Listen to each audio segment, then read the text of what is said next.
अलीनगर की विधानसभा अलीनगर में पहले तो वीआईपी ने जीत हासिल की, लेकिन फिर इसके कैंडिडेट बीजेपी में जाकर मिल गए। तो क्या ये सीट वीआईपी पार्टी के लिए रहेगी, या अब जब बीजेपी में चले गए हैं यहाँ के कैंडिडेट, तो क्या ये सीट बीजेपी के खाते में जा सकती है?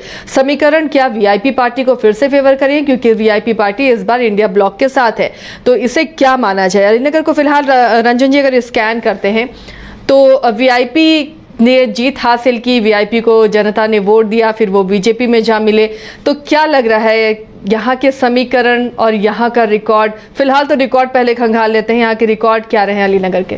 देखिए, जब आप अलीनगर विधानसभा की बात करती हैं तो अभी तो पहले ये फैसला लेना होगा कि पिछली बार जब 2020 में चुनाव हुआ था तो वीआईपी इस सीट से चुनाव जीतने में सफल रही थी। अब इस बार बड़ा सवाल है कि क्या वीआईपी इस सीट पर चुनाव लड़ेगी या उसकी जगह आरजेडी चुनाव लड़ेगा, क्योंकि जब आप अलीनगर विधानसभा सीट को स्कैन कीजिएगा तो ये बहुत कोई पुरानी विधानसभा की सीट नहीं है। इसका अस्तित्व जो है वो 2010 में आया है। 2008-9 में जो परिसीमन हुआ था उसके बाद अलीनगर सीट बनी है। उससे पहले ये बेनीपुर सीट का हिस्सा था, और जब उस समय नए परिसीमन में बहेरा विधानसभा का अस्तित्व समाप्त हुआ उसके बाद अलीनगर विधानसभा सीट जो है वो अस्तित्व में आई। लेकिन जो यहाँ 3 चुनाव हुए हैं वो कुछ कहते ये हैं कि जो पहला 2 चुनाव हुआ उस दोनों चुनाव में आरजेडी को जीत मिली। अब आरजेडी को जीत मिली तो प्रत्याशी कौन थे? प्रत्याशी थे अब्दुल बारी सिद्दीकी, आरजेडी के वरिष्ठ नेता, और वो यहां से पहले 2 चुनाव में जीतने में सफल रहे। मतलब 2010 में भी जीते और फिर 2015 में भी जीते।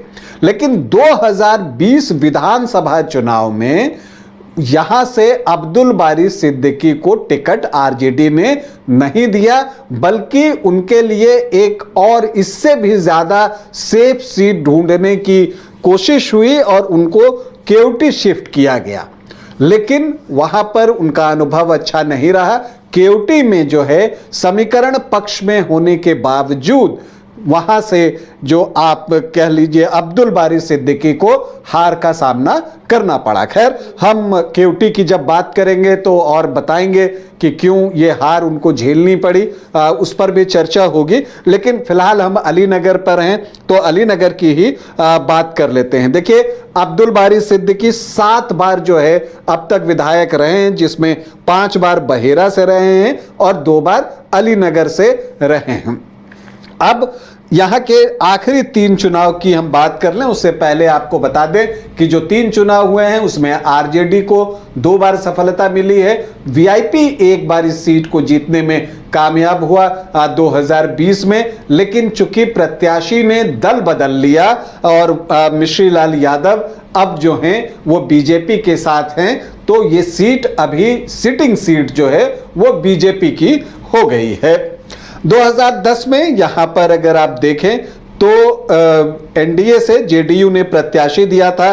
प्रभाकर चौधरी को यहां से चुनावी मैदान में उतारा गया था, जबकि अब्दुल बारी सिद्दीकी आरजेडी के टिकट पर चुनाव लड़ रहे थे, और तब अब्दुल बारी सिद्दीकी को 37,923 वोट आए, मतलब कि 37.23%, और प्रभाकर चौधरी को 32,934 वोट आए, मतलब 32% से कुछ ज्यादा। जबकि जेडीएस के कैंडिडेट राजेश कुमार यादव को 11,208 वोट आए, और कांग्रेस के वरिष्ठ नेता डॉक्टर मदन मोहन झा भी यहां से खड़े हुए थे, उनको 6,762, मतलब कि 6.5% से कुछ ज्यादा वोट आए। फिर 2015 में जो है अब्दुल बारी सिद्दीकी ही आरजेडी का लालटेन लेकर चुनावी मैदान में थे, लेकिन इस बार जो है यहाँ पर जो है बीजेपी ने ये सीट ले ली और यहाँ पर जो है मिश्री लाल यादव को खड़ा किया। दरअसल 2015 में महागठबंधन बना था और जेडीयू, आरजेडी और कांग्रेस एक साथ चुनाव लड़ रहे थे। सिटिंग सीट थी आरजेडी की, तो आरजेडी ने ये सीट ले ली क्योंकि कद्दावर नेता वो यहाँ पर अब्दुल बारी सिद्दीकी थे, तो ये सीट उनको दे दी गई। अब जब महागठबंधन ने तो अपना उम्मीदवार तय कर लिया, फिर एनडीए ने ये सीट जो है बीजेपी को गई और बीजेपी ने जो है यहां से मिश्रीलाल यादव को चुनावी मैदान में खड़ा किया। लेकिन चूंकि ये गठबंधन बड़ा मजबूत था, जो महागठबंधन आरजेडी जेडीयू का बना था, और यहाँ का जो जातीय समीकरण है उसको वो बड़ा सूट भी कर रहा था, और इसका नतीजा दिखा भी पिछले चुनाव में, जहां अब्दुल बारी सिद्दीकी को 37.23% वोट आए थे। 2015 में वो बढ़कर 48.29% हो गए, मतलब जेडीयू का वोट भी ट्रांसफर हुआ आरजेडी की तरफ। तो अब्दुल बारी सिद्दीकी को 67,461 वोट आए और मिश्रीलाल यादव को 54,001 वोट आए, मतलब कि 38.66% वोट उनको आए। और यहां पर अब्दुल बारी सिद्दीकी 13,460 वोट से चुनाव जीतने में सफल रहे। राजकुमार झा यहां पर निर्दलीय खड़े थे, उनको भी 4,000 के आसपास वोट आए, मतलब कि 2.87%। फिर आया 2020 का साल, और तब जो है एनडीए गठबंधन में जेडीयू की वापसी हो चुकी थी, वीआईपी भी था। तो ऐसी परिस्थिति में चूंकि यहां पर भी आप देखेंगे कि जो मल्लाह वोटर्स हैं उनकी संख्या ठीक ठाक है, तो इस परिस्थिति में एनडीए ने ये सीट वीआईपी को दे दी, और यहां पर जो है वीआईपी में मिश्रीलाल यादव को ही चुनावी मैदान में उतारा, जो कि पिछला चुनाव बीजेपी के टिकट पर लड़े थे। तो कई बार ऐसा होता है कि जो पार्टियां होती हैं उनको सीट तो मिल जाती है, लेकिन साथ में कैंडिडेट भी मिल जाता है, जो बड़ी पार्टियां होती हैं वो दे देती हैं। तो यहां पर मिश्रीलाल यादव जो है वो खड़े हुए वीआईपी के टिकट पर। आरजेडी ने विनोद मिश्रा को चुनावी मैदान में उतारा। अब देखिए दिलचस्प क्या है आसिया जी, कि एनडीए ने उतारा मिश्रीलाल यादव को। यादव आमतौर पर किसे वोट करते हैं? आरजेडी को, और आरजेडी ने उतारा विनोद मिश्रा को। और आमतौर पर ब्राह्मण जो हैं वो किसको वोट करते हैं? उस तरह से अगर आप देखिए तो ये चीजें समझ में आती हैं कि उस चुनाव में जो एनडीए था उसको यादव वोटों का भरोसा था, और जो आरजेडी था उसको ब्राह्मण वोटों का सहारा था। तो खैर इसके अलावा जो पप्पू यादव की पार्टी है जैप लोकतांत्रिक, उससे संजय कुमार सिंह चुनावी मैदान में उतरे थे, उन्होंने भी अच्छा प्रदर्शन किया। और एलजेपी से राजकुमार झा जो हैं वो चुनावी मैदान में थे। इस चुनाव में जो मिश्रीलाल यादव हैं जीतने में सफल रहे, उनको 61,082 वोट आए, मतलब कि 38.6% वोट।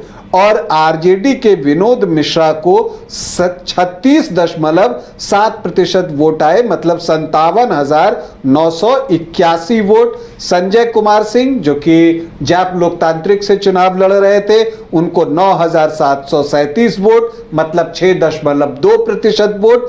और एलजेपी के राजकुमार झा को 8,850 वोट, मतलब कि 5.6% वोट जो है राजकुमार झा को भी आए। तो यहां पर मिश्रीलाल यादव ने जो है वो एक जीत हासिल की 3,101 वोटों की। लेकिन ये 2020 की बात है, तब वो वीआईपी के टिकट पर जीते थे। लेकिन फिर 2022 आते आते तक चीजें बदली, वीआईपी के जो विधायक थे वो बीजेपी में शामिल हो गए। तो मिश्रीलाल यादव इस बार जो है उनकी इच्छा होगी और पार्टी से जो बातचीत हो रही होगी वो यही हो रही होगी कि वो कमल फूल के निशान पर अलीनगर सीट से चुनावी मैदान में उतरे। अब ऐसे में देखना है कि उनके सामने कौन सा उम्मीदवार होता है। क्या एक बार फिर से विनोद मिश्रा को ही चुनावी मैदान में उतारा जाएगा, या फिर कोई नया कैंडिडेट देखा जाएगा, या एक बार फिर से अब्दुल बारी सिद्दीकी की वापसी होगी? क्योंकि केवटी में भी वो हार गए थे, लेकिन अलीनगर में जो 2 चुनाव उन्होंने लड़े हैं उस दोनों में उनको जीत मिली है।